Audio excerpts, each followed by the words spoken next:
5, moving money to downtown Louisville is helping get more people exploring businesses, restaurants, and attractions in the area. And now there's a driving force to keep that energy up.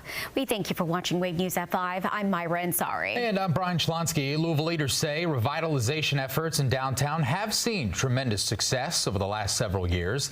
Today, they celebrated those improvements and outlined how they plan to keep that momentum going. Wave News reporter Logan Perone has the latest update on investment from the heart of the city and what city leaders are planning for down the road.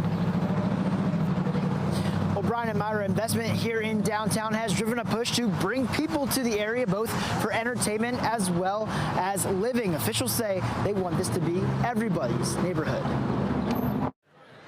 After years of pouring into the heart of Louisville, city leaders believe downtown is back and downtown is growing once again. Louisville Downtown Partnership released its 2025 Economic Impact Report with more than $3.2 billion invested across 75 various projects like Blue Med Commons, Hotel Bourbon, and the Waterfront Park Playport. Executive Director Rebecca Flyshaker says those projects are just part of building a booming downtown for both Louisvillians and tourists. When we talk about downtown being everyone's neighborhood, it's because of this diversity and density of activity. Every answer about what makes downtown successful and thriving is people. It's you and me. Metro leaders are keeping the momentum with a focus on people, specifically through housing availability.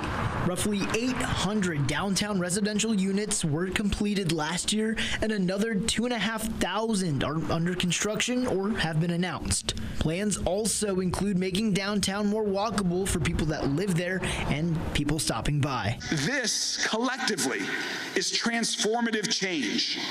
Change that only happened because we recognized our opportunity and made bold decisions to reimagine downtown for today and for future generations. More plans and projects are in the works to create that change as the future of downtown comes into focus. We are indeed on a roll. We have so much reason to be positive and optimistic. Now we have a full link to the full economic report with this story on wave3.com. Reporting in downtown Louisville, Logan Perone, Wave News.